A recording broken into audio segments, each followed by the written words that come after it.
Fue expulsada de su hogar con 7 hijos pequeños, en medio de una tormenta feroz, hasta que una casa en el árbol reveló un secreto que nadie podía anticipar. ¿Puedes imaginar a una madre desesperada trepando a un árbol gigantesco con 7 niños hambrientos para escapar de la muerte? Parece una locura, pero esta historia ocurrió en el campo mexicano en 1851. Lo que esta viuda encontró en aquella casa del árbol no solo cambió su destino, sino el de todos los que la rodeaban. Y cuéntame aquí en los comentarios desde qué estado de México o qué país estás viendo esta historia. Me encantará saber hasta dónde están llegando estas historias emocionantes. Elena Guadalupe tenía 34 años cuando el mundo se derrumbó sobre ella por segunda vez. La primera había sido 4 años antes, cuando su esposo Miguel cayó de un caballo durante una tarde común de trabajo en el campo y nunca más despertó. Dejó atrás a una viuda joven, 7 hijos pequeños y una deuda con el hacendado don Rodrigo Mendoza, que ella ni siquiera sabía que existía. Don Rodrigo era dueño de casi todas las tierras de aquella región de Puebla, en las afueras de la ciudad. Era un hombre corpulento, de bigote grueso y ojos pequeños que parecían calcular el valor de todo lo que miraban, incluyendo a las personas. Elena vivía en una casa pequeña de adobe en los límites de la propiedad del hacendado.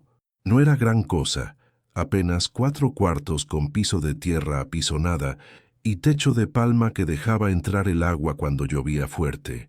Pero era un techo, y cuando tienes 7 bocas que alimentar, un techo lo significa todo. Sus hijos eran toda su vida. Diego, el mayor, tenía 13 años y ya ayudaba a su madre como podía, cargando agua del arroyo y cuidando a sus hermanos menores. Después venía Carmen con 11 años, una niña lista que sabía cocinar frijoles y hacer tortillas mejor que muchas mujeres adultas. Los gemelos, Roberto y Rafael, tenían 9 años y vivían descalzos corriendo por el patio, siempre con la panza rugiendo de hambre, pero con la sonrisa en el rostro.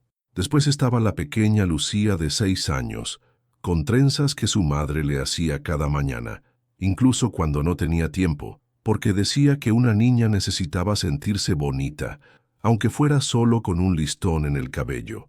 Luego venía Sofía de 4 años, callada y observadora, siempre pegada a las faldas de su madre. Y por último venía el más pequeño, Mateo, que apenas había cumplido 3 años y todavía mamaba del pecho de su madre cuando podía, porque la comida era poca y la leche materna a veces era lo único que lo mantenía vivo. Durante 4 años, Elena trabajó como pocos, lavaba ropa para las familias más ricas de la región, cosía remiendos, ayudaba en las cosechas, hacía jabón de ceniza para vender en el pueblo. Sus dedos vivían en carne viva de tanto tallar ropa en las piedras del río.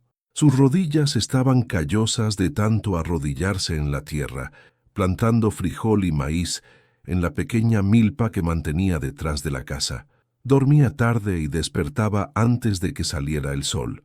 Nunca se quejaba, nunca lloraba frente a sus hijos. Pero por las noches, cuando todos dormían, ella a veces salía al patio y miraba al cielo estrellado, conversando bajito con Miguel, pidiendo fuerzas para continuar.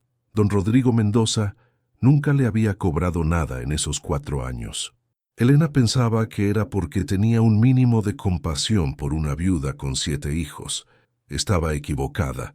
El hacendado simplemente esperaba el momento correcto, y ese momento llegó en una tarde calurosa de agosto de 1851, cuando apareció en la puerta de su casa, montado en un caballo café acompañado por 3 pistoleros armados. Elena estaba en el patio, tendiendo ropa cuando escuchó el ruido de los cascos. Su corazón se apretó inmediatamente. Nada bueno venía de una visita del hacendado.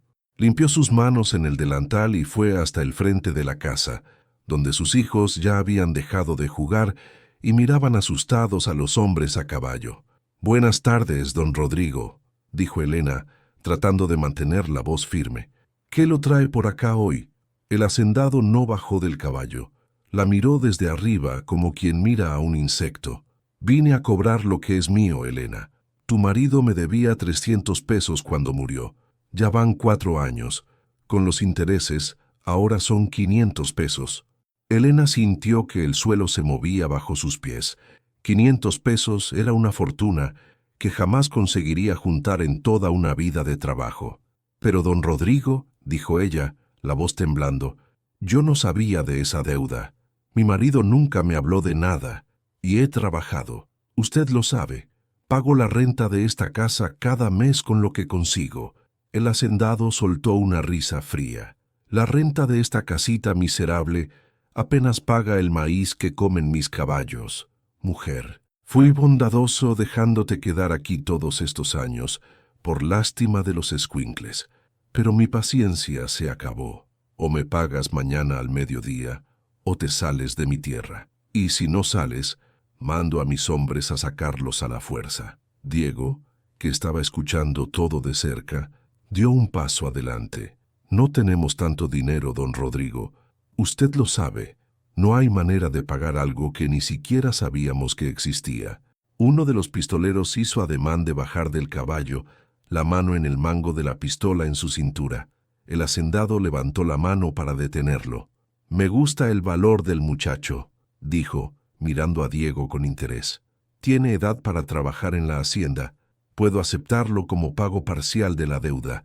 Unos años de trabajo forzado y arreglamos la mitad de lo que me deben». Elena sintió que la sangre le hervía. Se puso frente a su hijo, los brazos abiertos. «Mi hijo no va a trabajar como esclavo para usted, y esa deuda es una mentira. Mi marido nunca le debió nada. Usted está haciendo esto porque quiere estas tierras donde está mi casa, porque sabe que hay un manantial bueno aquí atrás». El hacendado no lo negó, solo sonrió más ampliamente. «Lista la viuda, pero no importa lo que pienses. Mañana al mediodía o apareces con el dinero o te sales. Y si intentas quedarte, vas a salir de todos modos, solo que sin tus trapos». Jaló las riendas del caballo dándole la vuelta. «Ah, una cosa más», dijo ya de espaldas. «Escuché que va a haber una tormenta grande mañana. Tal vez sea mejor que vayas buscando refugio desde ahora. Estas cosas de la naturaleza pueden ser peligrosas para quien no tiene a dónde ir». Se fue riendo los pistoleros detrás de él, y Elena se quedó ahí parada en medio del patio con sus 7 hijos mirándola, esperando que su madre supiera qué hacer. Pero por primera vez en 4 años, Elena no sabía. No tenía 500 pesos, no tenía ni 50 pesos. Apenas tenía lo suficiente para comprar harina y frijoles para la semana. Y ahora tenía hasta el día siguiente al mediodía para dejar la única casa que sus hijos conocían.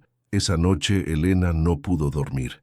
Se quedó sentada en el piso de tierra de la casa, mirando a sus hijos dormir amontonados en el único petate de palma que tenían. Diego, incluso dormido, tenía el ceño fruncido como si estuviera enojado hasta en los sueños. Carmen abrazaba a Lucía, protegiendo a su hermana menor.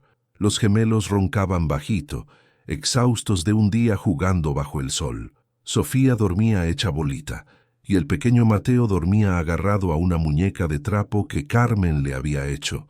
Elena había pensado en ir al pueblo a pedir ayuda, pero sabía que era inútil. En aquella región nadie contradecía a don Rodrigo Mendoza. Él era la ley, era el dueño de todo. La gente le tenía miedo, y con razón. Había pensado en buscar al párroco, pero el párroco recibía limosna del hacendado para celebrar las misas en la capilla de la hacienda. Había pensado en huir durante la noche, pero ¿a dónde? No conocía a nadie en otros pueblos, no tenía familia viva, sus padres habían muerto de cólera años atrás y ella era hija única. Cuando el primer resplandor del amanecer entró por las rendijas de la pared, Elena tomó una decisión. Iba a salir, iba a juntar lo poco que tenían, meterlo en los 2 morrales de tela que poseía e irse antes de que el hacendado regresara con sus pistoleros. No sabía a dónde, pero se iría. Cualquier cosa era mejor que ver a sus hijos ser maltratados o que Diego fuera llevado como pago de una deuda inventada. Despertó a los niños y les explicó la situación con la voz más calmada que pudo. Necesitamos salir de aquí hoy, mis hijos. Vamos a irnos lejos, buscar un lugar nuevo, empezar de nuevo. Cada uno agarre solo lo que pueda cargar. Carmen, tú ayuda a Lucía y a Sofía. Diego, tú carga las ollas y el machete. Gemelos, ustedes lleven los harapes y lo que haya de comida. Yo cargo a Mateo. Los niños obedecieron en silencio, con esa sabiduría triste que los niños pobres desarrollan demasiado pronto. En una hora habían empacado toda su vida en 2 morrales viejos y una mochila rasgada. Elena miró por última vez aquella casa donde había sido feliz con Miguel, donde sus hijos habían nacido o crecido. Después dio la vuelta y comenzó a caminar por el camino de tierra, sus 7 hijos detrás de ella como patitos, siguiendo a su madre. Eran alrededor de las 8 de la mañana cuando salieron. Elena planeaba caminar hasta el pueblo, que quedaba a unas 4 leguas de distancia, y de ahí tal vez conseguir un aventón en una carreta para alguna hacienda más distante, donde pudiera pedir trabajo y un lugar para dormir. Pero el cielo tenía otros planes. Alrededor de las 10 de la mañana, el sol que brillaba fuerte comenzó a ser tragado por nubes oscuras que surgieron de la nada, viniendo del oeste como un ejército negro. El viento comenzó a soplar, primero despacio, luego cada vez más fuerte, levantando polvo del camino y doblando los árboles. «Mamá, va a llover», dijo Diego, mirando preocupado al cielo. «Y va a ser fuerte». Elena lo sabía. Había vivido lo suficiente en el campo para reconocer las señales de una tormenta tropical. El aire se había vuelto pesado, húmedo, cargado de electricidad. Los pájaros habían desaparecido, escondiéndose. Hasta los grillos habían dejado de cantar. Miró alrededor buscando algún refugio, pero estaban en medio del camino, rodeados solo por pastizales de un lado y un monte cerrado del otro. El pueblo todavía estaba demasiado lejos. No iban a llegar antes de la lluvia. El primer trueno vino fuerte, haciendo que Lucía comenzara a llorar y Mateo se aferrara a las faldas de su madre. Después vino el primer rayo, cortando el cielo por la mitad con una luz blanca y furiosa. Y entonces comenzó a llover. No fue una lluvia común de esas que mojan y pasan, fue un diluvio. En cuestión de segundos estaban todos empapados. El camino de tierra se convirtió en lodo. Los morrales se pusieron pesados con el agua. «Necesitamos salir del camino», gritó Elena, tratando de hacerse oír por encima del ruido de la lluvia. «Si el arroyo se desborda, este camino se va a volver un río. ¡Al monte, rápido!». Salieron del camino y entraron al monte cerrado, tropezando con raíces y piedras, las ramas mojadas azotando sus caras. La lluvia era tan fuerte que apenas podían ver 3 pasos adelante. Los relámpagos iluminaban el bosque en destellos blancos y aterradores. Elena cargaba a Mateo en un brazo y jalaba a Sofía con el otro. Diego ayudaba a Carmen. Los gemelos venían atrás cargando los morrales que estaban cada vez más pesados. Fue Roberto, uno de los gemelos, quien lo vio primero. «Mamá, mira allá. Hay un árbol enorme y tiene una casa arriba». Elena se detuvo y miró hacia donde su hijo señalaba. A través de la cortina de lluvia lo vio. Era un ahuehuete gigantesco, uno de esos árboles centenarios que parecen haber sido plantados por los propios dioses. El tronco era tan grueso que 6 hombres no podrían abrazarlo con las manos entrelazadas. Y en lo alto, a unos 12 metros del suelo, había una construcción de madera, una casa en el árbol con techo de tablas y paredes de madera oscura, escondida entre las ramas gruesas, como si fuera parte del propio árbol. Elena miró al suelo y vio que el agua ya llegaba a los tobillos y subía rápido. Escuchó el ruido distante del arroyo desbordándose. Si se quedaban en el suelo, iban a morir ahogados o alcanzados por un rayo. No había opción. «Vamos a subir», gritó. «Todos conmigo, ahora». El árbol tenía una escalera tosca clavada en el tronco, hecha de pedazos de madera. Estaba vieja, algunas piezas estaban podridas, pero era la única oportunidad. Elena hizo que Diego subiera primero, cargando a Mateo en su espalda. Después mandó a Carmen subir con Lucía. Después los gemelos con los morrales que no habían perdido. Luego Sofía, temblando de miedo pero valiente. Por último ella misma subió, las manos resbalando en la madera mojada, el corazón latiendo tan fuerte que parecía que iba a explotar. 3 veces casi se cayó. 3 veces se agarró con fuerza y siguió subiendo, porque abajo solo había muerte esperándola a ella y a sus hijos. Cuando llegó a la cima, Diego ya había logrado abrir la puerta de la casa del árbol y estaba ayudando a sus hermanos a entrar. Elena fue la última en entrar, y en cuanto pasó por la puerta, se dejó caer en el piso de madera, temblando toda, el corazón disparado, los pulmones ardiendo. Estaban todos empapados, con frío, asustados, pero estaban vivos y tenían un techo sobre sus cabezas. La casa del árbol era más grande de lo que parecía desde afuera. Tenía una habitación principal de unos 5 metros por 5, con pequeñas ventanas que tenían celosías de madera. Había muebles viejos cubiertos por telas polvorientas, una mesa tosca con 3 sillas, un baúl de madera en la esquina, algunos estantes en las paredes, y en el centro, colgando del techo, una lámpara de aceite vacía. La estructura era sorprendentemente sólida. Las paredes no tenían huecos. El techo no estaba dejando entrar el agua, al menos no mucha. Alguien había construido esto con cuidado y habilidad. «Mamá, ¿de quién es esta casa?», preguntó Carmen, sacándose el agua del cabello. «¿Por qué está aquí en medio del monte?». Elena no sabía responder. Miró alrededor buscando alguna pista. ¿Quién construiría una casa en lo alto de un árbol, en medio de un monte cerrado? ¿Y por qué? No tenía sentido, a menos que fuera un escondite, un lugar secreto para guardar algo o para ocultarse de alguien. «Vamos a quitarnos esta ropa mojada», dijo volviendo al modo mamá práctica. «Hay unas telas aquí que podemos usar para secarnos. Diego, ve si encuentras algo seco para hacer fuego. Necesito calentar a todos antes de que les dé fiebre». Mientras los niños se quitaban la ropa empapada y se envolvían en las telas viejas pero todavía aprovechables que había en los muebles, Elena comenzó a explorar la casa del árbol más cuidadosamente. En la mesa había un plato con restos de comida que se había convertido en polvo hacía mucho tiempo. Había una taza de barro. En los estantes, algunas botellas vacías y un libro tan mohoso que las páginas se pegaban unas con otras. Era como si alguien hubiera salido de ahí para nunca volver, dejando todo atrás. Fue cuando Elena pisó una tabla del piso y la sintió hundirse levemente, no romperse, solo hundirse, como si estuviera suelta. Se agachó y examinó mejor. La tabla definitivamente estaba suelta. Con cuidado Elena metió los dedos en la rendija y jaló. La tabla salió con facilidad, revelando un espacio vacío debajo, y en ese espacio había un cofre de madera con cerraduras de hierro. «Mamá, ¿qué es eso?», preguntó Diego viniendo a juntarse con ella.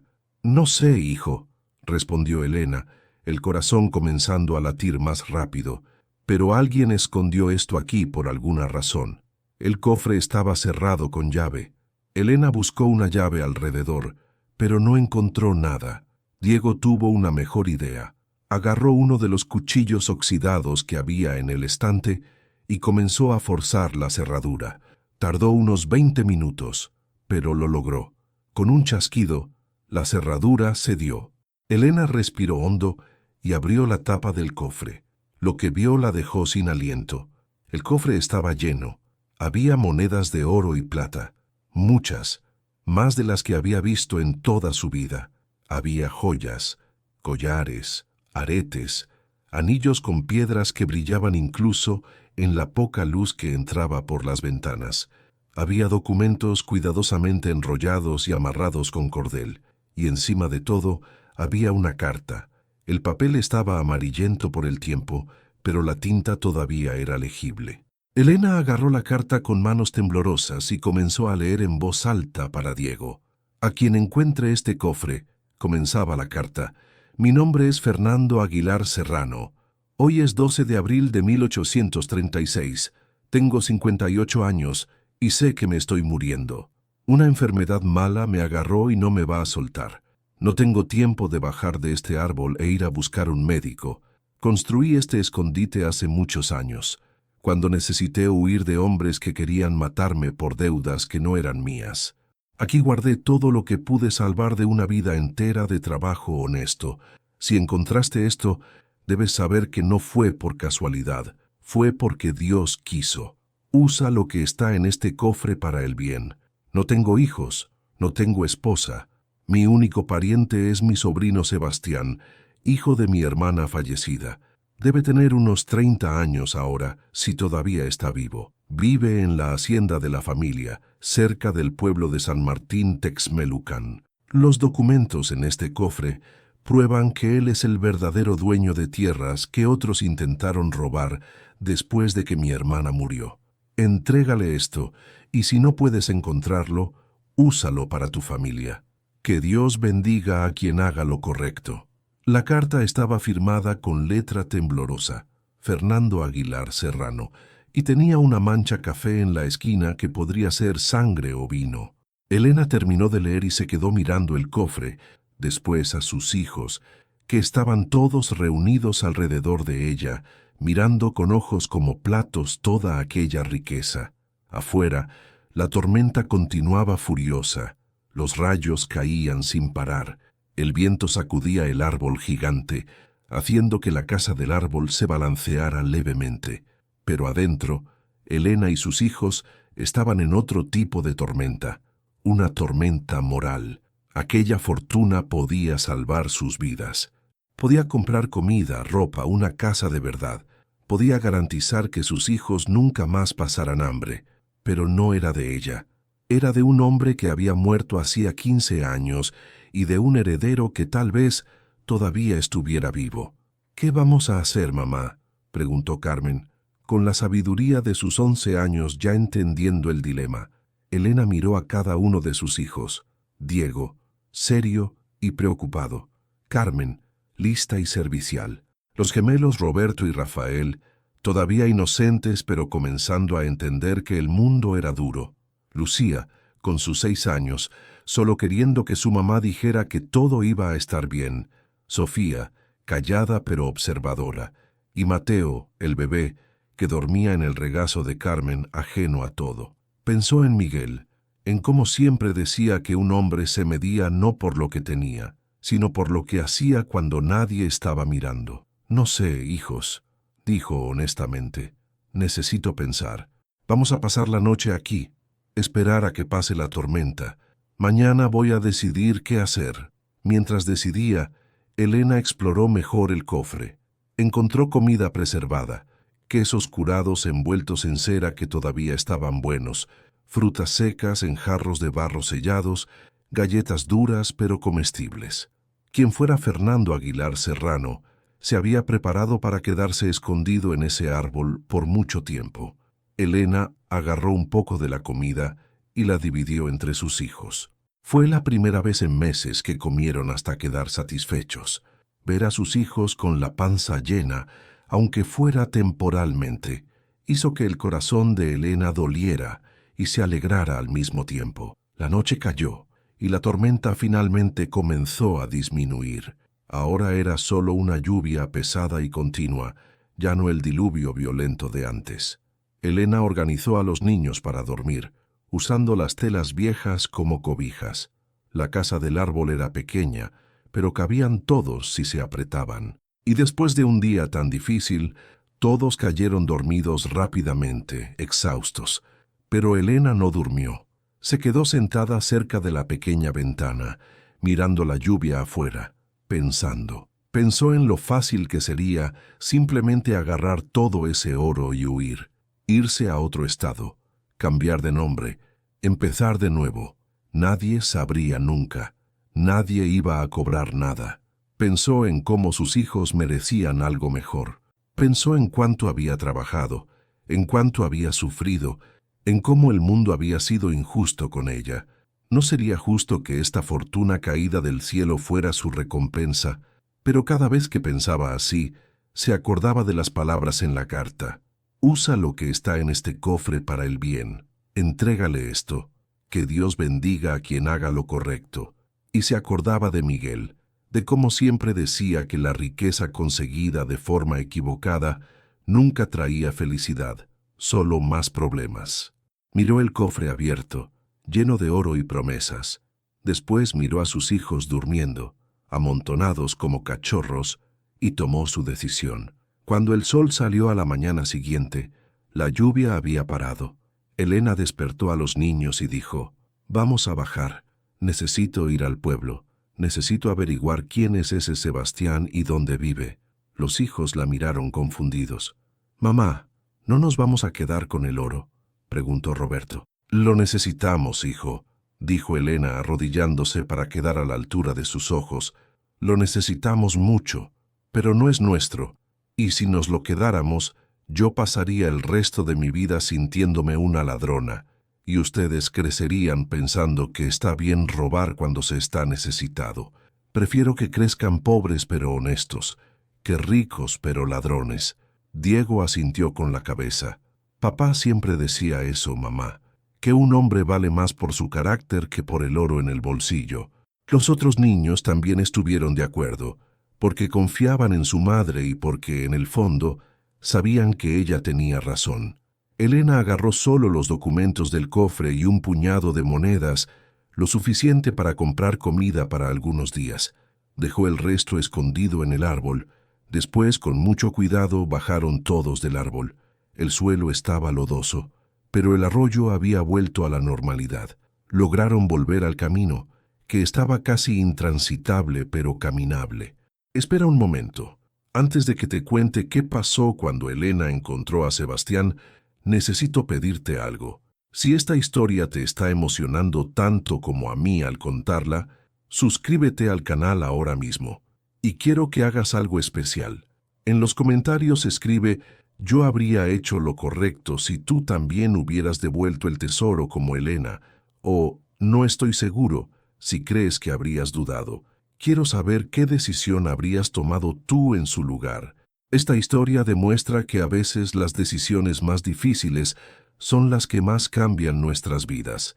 Ahora sí, sigamos, porque lo que está por venir te va a sorprender todavía más. Tardó 5 horas, pero llegaron al pueblo. San Martín Texmelucan era un pueblo pequeño, con una iglesia, algunas casas alrededor de una plaza de tierra, 3 tiendas y una posada.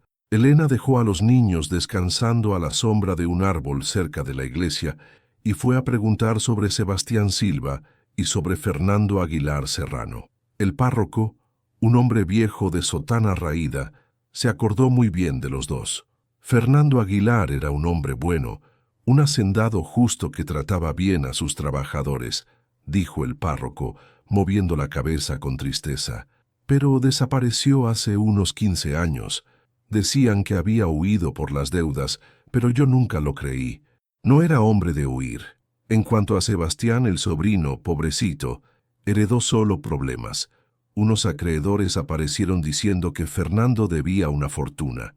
Sebastián tuvo que vender casi todo para pagar. Se quedó solo con la hacienda vieja, donde vive solo, cuidando unas pocas cabezas de ganado. Es un hombre amargado.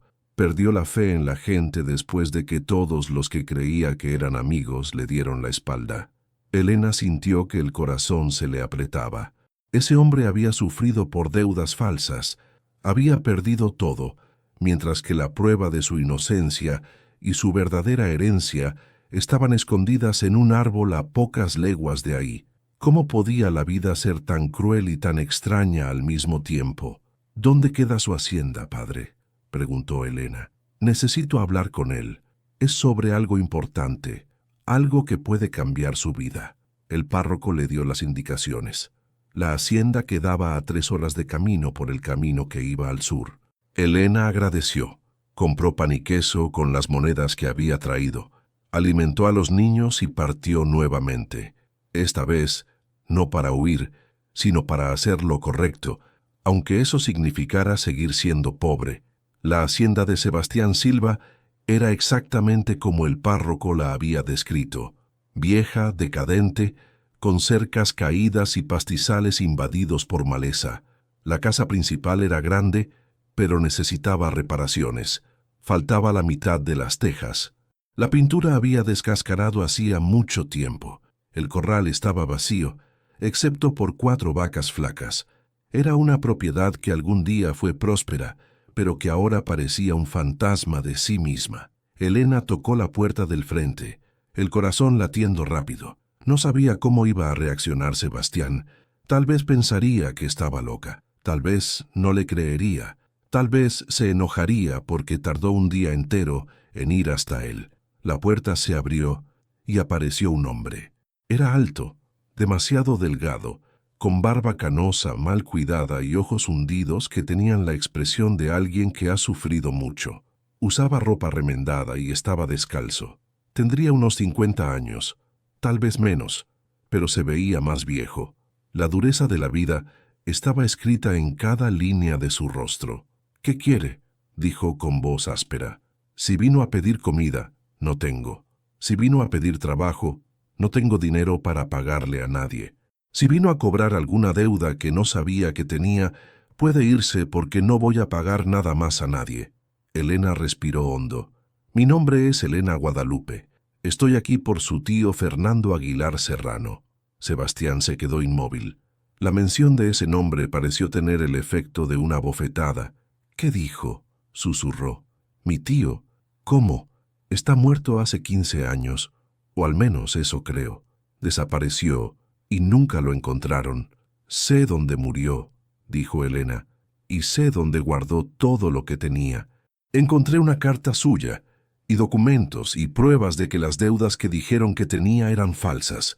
Pruebas de que usted es dueño de muchas más tierras de las que imagina.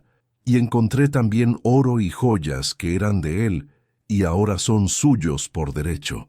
Sebastián la miró como si ella acabara de decir que las vacas pueden volar. Después miró a los 7 hijos de ella que estaban esperando en el patio, todos flacos, con ropa rasgada, descalzos. Después miró de nuevo a Elena, buscando señales de locura o borrachera. «¿Por qué me está diciendo esto?», preguntó lentamente. «Si encontró todo eso, ¿por qué no se lo quedó? ¿Por qué vino aquí a contarme?». «Porque no es mío», dijo Elena simplemente. «Es suyo». «¿Y por qué un hombre llamado Fernando Aguilar Serrano escribió en una carta pidiendo que quien lo encontrara se lo entregara a su sobrino?» «Y porque mi difunto esposo siempre me enseñó que uno solo puede vivir en paz cuando hace lo correcto, aunque duela». Sebastián siguió mirándola por un largo momento. Después, por primera vez en muchos años, sus ojos se llenaron de lágrimas. Se apartó de la puerta e hizo un gesto para que entrara. «Entre», dijo con voz ahogada. «Necesito escuchar toda esta historia. Necesito entender qué está pasando». Elena entró, los hijos detrás de ella. La casa por dentro era aún más triste que por fuera. Casi no había muebles. La mesa de la cocina tenía solo 2 sillas. No había comida visible, solo un costal de harina de maíz en la esquina y una jarra de agua. Sebastián ofreció una silla a Elena. Ella la rechazó, diciendo que prefería estar de pie después de tanto caminar. Entonces, de pie ahí en la cocina vacía de aquella casa decadente, Elena contó todo. Contó sobre don Rodrigo Mendoza, sobre la expulsión, sobre la tormenta, sobre el árbol, sobre la casa escondida en las ramas, sobre el cofre, sobre la carta, sobre la noche pensando qué hacer, sobre la decisión de venir a devolver todo. Sebastián escuchó en absoluto silencio. Cuando Elena terminó y sacó los documentos de dentro de su blusa donde los había guardado, él los agarró con manos temblorosas y comenzó a leer. Eran escrituras de tierras, documentos de propiedad, cartas de abogados, pruebas de que las deudas cobradas hacía 15 años eran forjadas por acreedores corruptos que querían apoderarse de las tierras de Fernando. Había también un mapa dibujado a mano, mostrando exactamente qué tierras pertenecían a Sebastián por herencia. Era mucho más que la hacienda decadente donde vivía. Era casi la mitad de la región. Sebastián leyó todo 4 veces. Después se sentó en el suelo, la espalda contra la pared, y lloró. Lloró como un hombre que ha estado preso en una pesadilla por 15 años y finalmente despertó. Lloró por todo lo que había perdido, por todo lo que había sufrido, por los años que pasó pensando que era culpable de deudas que no existían. Lloró por la soledad, por el hambre, por la vergüenza, y lloró también de alivio, porque ahora tenía pruebas de que no era el fracaso que todos decían que era. Elena esperó en silencio, respetando el dolor y el alivio de ese hombre. Sus hijos también se quedaron callados, dándose cuenta de que estaban presenciando algo importante. Cuando Sebastián finalmente dejó de llorar y se levantó, miró a Elena de una manera diferente, con respeto, con admiración, con algo que podría ser el comienzo de una fe renovada en la humanidad. ¿Sabe lo que acaba de hacer?, dijo. Me devolvió mi vida, me devolvió mi dignidad, y lo hizo sin necesidad. Pudo haberse quedado con todo. Nadie lo habría sabido nunca, pero eligió ser honesta. Hizo una pausa, respiró hondo. ¿Por qué? Necesito entender.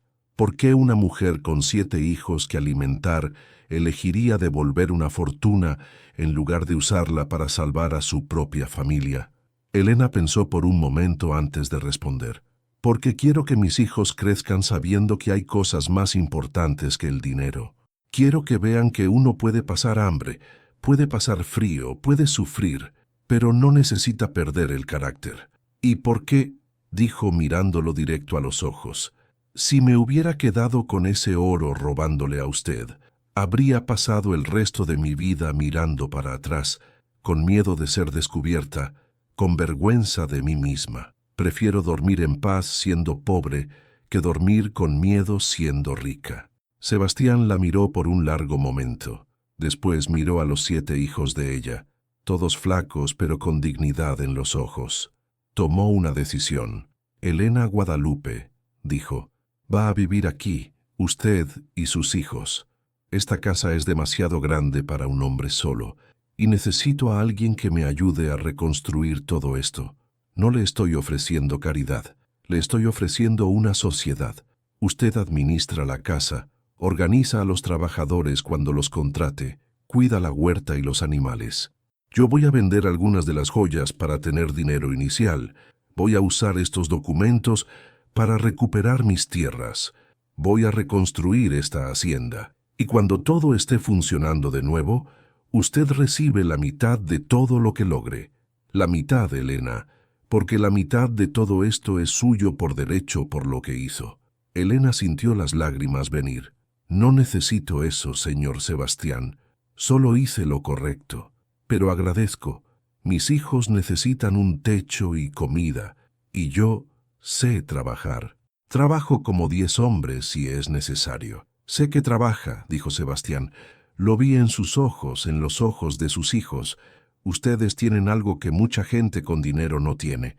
Tienen carácter, y eso vale más que todo el oro del mundo. Y así fue como Elena y sus hijos encontraron no solo un nuevo hogar, sino una nueva familia. Sebastián era un hombre de palabra. En los días siguientes, vendió parte de las joyas y contrató trabajadores. Elena asumió la administración de la casa con una eficiencia que impresionó a todos. En pocas semanas, la hacienda comenzó a tomar vida nuevamente. Los pastizales fueron limpiados, las cercas fueron reparadas, nuevos animales fueron comprados, una huerta fue plantada, la casa fue remodelada. Sebastián usó los documentos para demandar a los acreedores falsos. Con la ayuda de un abogado honesto de la capital, logró no solo probar que las deudas eran forjadas, sino también recuperar todas las tierras que le pertenecían por derecho. Los hombres que habían robado sus tierras fueron expuestos públicamente y perdieron todo. La justicia, aunque tardía, se hizo, pero lo más interesante fue la transformación en las personas. Sebastián, que era un hombre amargado y solitario, volvió a sonreír. Descubrió que le gustaba tener niños alrededor. Diego se convirtió en su aprendiz, aprendiendo todo sobre administración de haciendas. Carmen cocinaba comidas que hacían que Sebastián recordara a su madre. Los gemelos llenaban la casa de risas.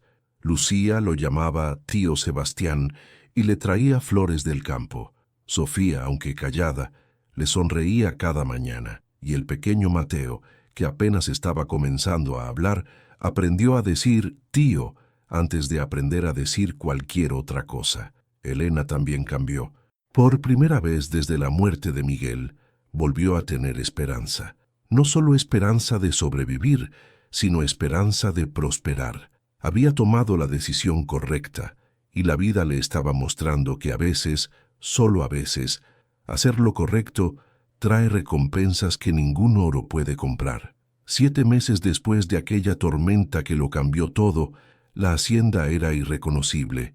Los pastizales estaban verdes, el ganado pastaba satisfecho, la casa había sido completamente remodelada y pintada.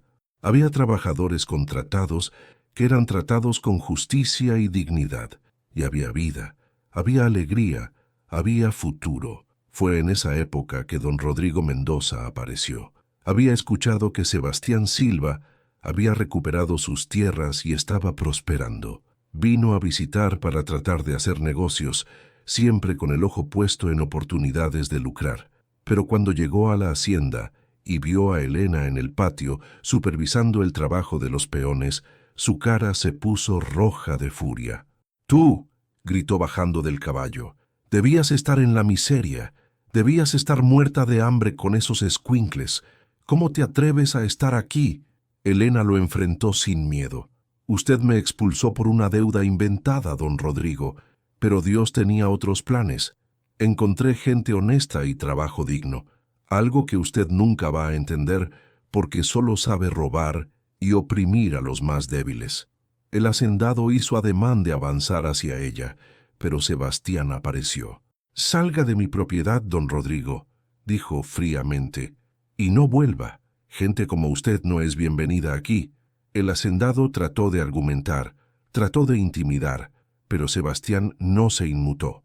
Había recuperado no solo sus tierras, sino su columna vertebral. Don Rodrigo terminó yéndose, humillado públicamente, algo que nunca le había pasado. 1 año pasó, después 2. La hacienda se convirtió en la más próspera de la región. Sebastián mantuvo su palabra. Oficializó a Elena como socia y copropietaria de la mitad de todo. Creó un fondo para la educación de sus hijos. Contrató a un maestro particular para enseñar a los niños a leer y escribir. Diego se convirtió en un joven capaz y responsable, aprendiendo no solo sobre haciendas, sino sobre honestidad en los negocios. Carmen se convirtió en una joven sabia que ayudaba a su madre en todo. Los gemelos crecieron fuertes y trabajadores. Lucía se convirtió en una niña alegre que iluminaba la casa con su risa. Sofía floreció y se volvió más expresiva, y el pequeño Mateo, nombrado en honor al padre que nunca conoció, creció escuchando la historia de cómo su madre había elegido la honestidad incluso cuando la deshonestidad parecía más fácil. Sebastián nunca se casó, decía que ya tenía una familia y señalaba a Elena y los niños. Con el tiempo, la gente de la región comenzó a llamarlos la familia Aguilar Guadalupe y nadie cuestionaba. Eran, en todas las formas que importaban, una familia verdadera, unidos no por la sangre, sino por la gratitud, el respeto y el amor que nació de una decisión difícil en una tormenta violenta. La antigua casa del árbol donde todo comenzó no fue olvidada. Sebastián mandó remodelarla y convertirla en un memorial. Colocó una placa de bronce que decía, «Donde la tormenta trajo refugio, donde la honestidad encontró recompensa, donde una familia nació de la decisión correcta». Fernando Aguilar Serrano, 1778-1836. Elena Guadalupe Silva, 1817. Que esta casa recuerde para siempre que el carácter vale más que el oro. La gente de la región comenzó a visitar el árbol. Se convirtió en un lugar especial donde los padres llevaban a sus hijos para contar la historia de la viuda que encontró una fortuna y eligió devolverla en lugar de robar. Se convirtió en una leyenda local, y Elena, siempre humilde, decía que no había hecho nada extraordinario, que solo había hecho lo que cualquier persona decente haría, pero en el fondo ella sabía y todos sabían que no era verdad. Había hecho algo extraordinario. Había elegido lo correcto, cuando lo incorrecto era mucho más tentador. Y esa decisión había cambiado no solo su vida, sino la vida de todos a su alrededor. Años más tarde, cuando Diego ya era un hombre hecho y asumió parte de la administración de la hacienda, le preguntó a su madre si alguna vez se había arrepentido de la decisión, si alguna vez había pensado en lo que podría haber sido si se hubiera quedado con el oro y huido. Elena miró a su hijo con esa mirada sabia que solo las madres tienen y dijo: «Todos los días de ese primer año pensé en eso, hijo. Todos los días me pregunté si no había sido tonta. Pero ¿sabes qué pasaba cada vez que pensaba así? Miraba a ustedes, mis hijos, creciendo con dignidad. Miraba a Sebastián, que volvió a confiar en la gente por lo que hice.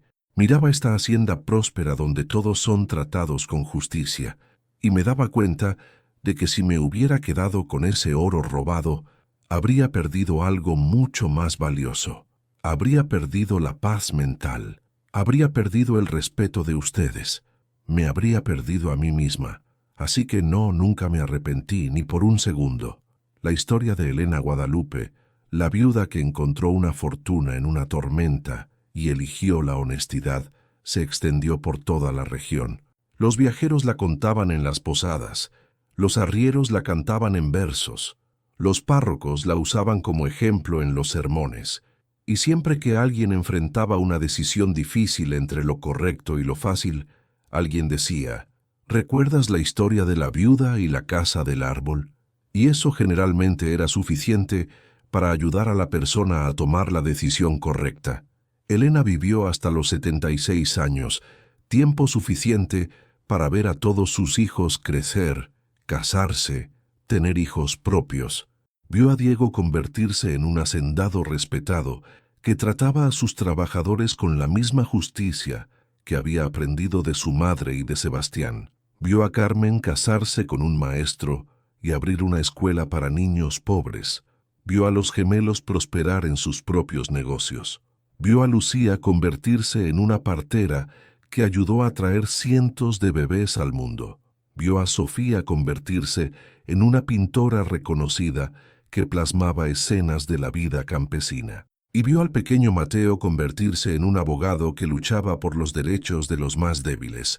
Cuando Elena murió, pacíficamente, durmiendo en su cama en la hacienda que ayudó a reconstruir, el funeral fue el más grande que la región había visto. No porque era rica, aunque lo era, no porque era importante, aunque lo era, sino porque era amada. Porque había tocado la vida de cientos de personas con su bondad, su fuerza y principalmente con su ejemplo de que es posible triunfar en la vida sin perder el carácter. Sebastián, que ya tenía 84 años y estaba frágil, insistió en estar presente. Fue él quien dio el discurso en el entierro, la voz temblorosa pero firme.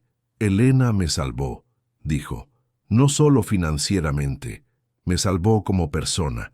Había perdido la fe en todo, pensaba que el mundo era solo crueldad y egoísmo, y entonces apareció una mujer con 7 hijos hambrientos que había encontrado una fortuna y decidió devolverla en lugar de quedársela.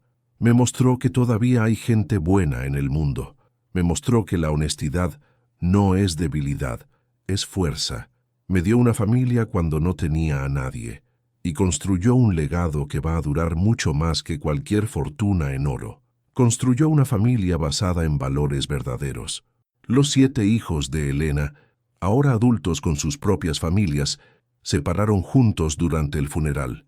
Cada uno llevaba algo que representaba lo que su madre les había enseñado.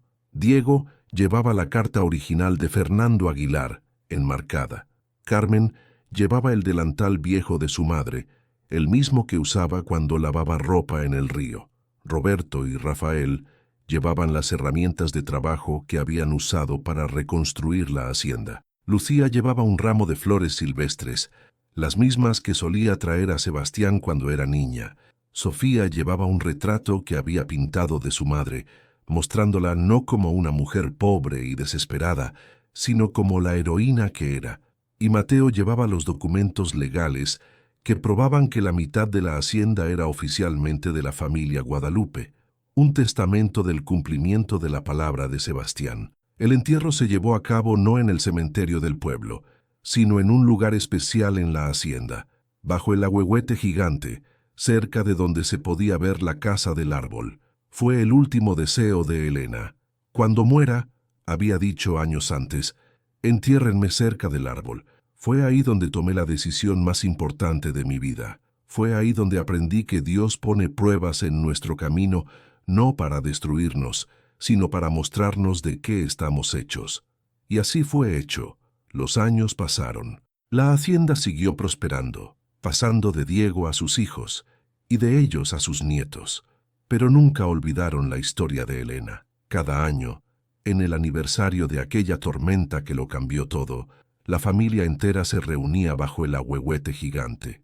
Subían a la casa del árbol, que había sido mantenida exactamente como estaba aquel día. Leían la carta de Fernando Aguilar en voz alta. Contaban la historia a los niños más pequeños, asegurándose de que cada nueva generación entendiera el sacrificio y la fortaleza moral de su antepasada, y después bajaban y compartían una comida comunitaria, invitando no solo a la familia, sino a todos los trabajadores de la hacienda y sus familias, porque Elena siempre había creído que la prosperidad debía compartirse.